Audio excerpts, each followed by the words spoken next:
Bismillahir Rahmanir Rahim. 14 years after the birth of Imam Ash-Shafi'i Rahimahullah, in the year 164 after Hijrah, the last of the four Imams were born. That was Imam Ahmad ibn Hanbal al-Shaybani Rahimahullah, the founder of the Hanbali Madhab. Imam Ahmad Rahimahullah was born in Baghdad and was an Iraqi by origin. Both his father and mother were Iraqis. And it wasn't long after the birth of Imam Ahmad Rahimahullah that his father passed away. That is why Imam Ahmad Rahimahullah said that he had never seen his father nor his grandfather, because both of them had already passed away, and he was then raised as an orphan by his mother. Raised as an orphan because in Islam when a person loses their father, they are known as an orphan. Imam Ahmad Rahimahullah's mother was a pious woman that was determined to have her son go down the path of deen. So from a young age, she enrolled him in the madrasa and he began memorizing the Quran and learning the basics of Islam. And by the time he reached his teens, he was already attending the classes of hadith under the senior ulama of the time. The piety of Imam Ahmad Rahimahullah was evident from childhood days. So much so that the other children who studied with Imam Ahmad Rahimahullah, who went on to become ulama themselves, they said that as fellow students, even though Imam Ahmad Rahimahullah was so young, they were well aware of his piety.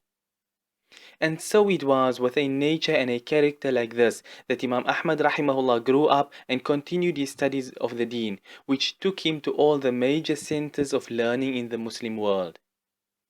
Imam Ahmad Rahimahullah, he traveled to Basra, he traveled to Kufa, he traveled to Mecca and to Medina, he traveled to Yemen, to Sham, to Persia, to Khorasan and others places as well. All of this was done in pursuit of the deen, and more specifically the collecting of the ahadith of Rasulullah sallallahu alaihi wasallam, because this was the primary focus of Imam Ahmad Rahimahullah, the preservation, teaching and collection of ahadith. The magnum opus of Imam Ahmad Rahimahullah is his Musnad, which is his collection of ahadith, and it is the largest of all the books of hadith, because the Musnad of Imam Ahmad Rahimahullah contains more than 30,000 ahadith. Consider this number for a moment in comparison to a famous kitab like Sahih al-Bukhari, which only has 7,000 and something ahadith.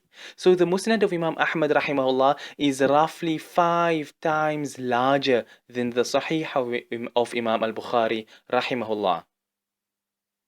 The ulama have differing opinions regarding the amount of ahadith that Imam Ahmad Rahimahullah had memorized, with some saying that he had memorized up to 3 million ahadith, but for certain he memorized no less than 1 million ahadith. And when we say a hadith, we don't mean simply saying that Rasulullah sallallahu alaihi wasallam said such and such a thing.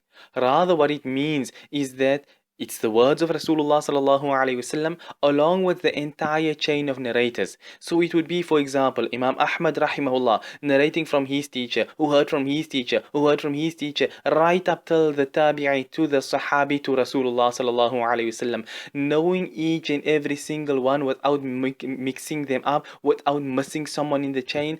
1 million such narrations. That is what Imam Ahmad rahimahullah had memorized. That would count as 1 hadith, 2 hadith, not simply saying Rasulullah sallallahu alaihi wasallam said this, Rasulullah sallallahu alaihi wasallam said that, that's 2 hadith. No, it's more than just that. It includes this entire chain of narrators. And the famous Imam Abu Zur'a al-Razi rahimahullah, he bore testimony to the fact that Imam Ahmad rahimahullah had memorized for certain 1 million ahadith. So somebody asked Imam Abu Zur'a rahimahullah that how come he was so sure of this, that Imam Ahmad rahimahullah had memorized so many. So Imam Abu Zur'a rahimahullah replied that it was because he personally did the revision with Imam Ahmad rahimahullah on those 1 million ahadith. So he personally witnessed the fact that Imam Ahmad rahimahullah knew, memorized 1 million ahadith. There could have been more that Imam Ahmad did not read and revise with him, but of his own personal account, Imam Ahmad rahimahullah knew 1 million ahadith. This is a miraculous feat in its own right, because that is not 1, 2, 10 or even 100,000 ahadith. This is memorizing 1 million ahadith with its entire chain of narration and keeping it fresh in one's memory without a single doubt or confusion on a single chain. Not confusing the words of Rasulullah sallallahu alaihi wasallam, not using a synonym in place of the word which was originally there, not missing out the name of one narrator and putting him in place of another narrator. So clear must your mind and memory be in order for you to say, I have memorized this hadith. The knowledge that Imam Ahmad Rahimahullah possessed was undoubtedly tremendous. But the thing which really stood out for Imam Ahmad Rahimahullah and made him so famous in the world was his steadfastness. The Ummah faced a major threat in the time of Hazrat Abu Bakr radiyallahu anhu after the passing of Rasulullah sallallahu alayhi wasallam, with the people refusing to pay the zakah. And it was the steadfastness of Hazrat Abu Bakr radiyallahu anhu at that moment in time which preserved the deen. Otherwise, where would we have been today? And the second major threat that the Ummah faced was during the time of Imam Ahmad Rahimahullah, when there were the rulers that went astray by bringing in corrupted beliefs and forcing it down upon the people. One such belief was the claim that the Quran is created, and this was the belief that they pushed upon the people, forcing it down under the threat of death. And it was at this point, where the Ummah were being forced into submission, that Imam Ahmad Rahimahullah earned himself the title of Imam Ahli Sunnah, the Imam of the Ahlus Sunnah wal Jama'ah. Because Imam Ahmad Rahimahullah stood up and stood firm against the rulers, stating that the Quran is the uncreated word of Allah, and that this is the belief of Islam, of the Ahlus Sunnah wal Jama'ah. So Imam Ahmad Rahimahullah was arrested, and they would beat him. They would take him back to his cell, and the next day drag him out and beat him again, all to get Imam Ahmad Rahimahullah to change his verdict and follow their corrupted opinion. On one occasion, 2 people were beheaded in front of Imam Ahmad Rahimahullah, but not a single thing could make him flinch and shift one iota away from the truth, and it did not matter to him that he was standing alone. Which tells us something, that it doesn't mean that just because a belief is popular amongst the people that it is correct, or that just because you are one person standing for the truth that now there's some scope to consider the other opinions of falsehood. So it was in this manner that Imam Ahmad Rahimahullah took all the torture that was meted out to him, but he refused to back down. And today we can say that our Iman and our Aqidah is safe because of the efforts of Imam Ahmad Rahimahullah. His efforts in taking that torture and that punishment, that time standing up for Islam and Iman and the beliefs of the Muslims, made it that today we can say with ease that the Quran is the uncreated word of Allah. While if Imam Ahmad Rahimahullah had also caved in, where would we have been today? Things continued in this manner for Imam Ahmad Rahimahullah up until the time that the ruler passed away, and the next ruler who came eventually freed Imam Ahmad Rahimahullah.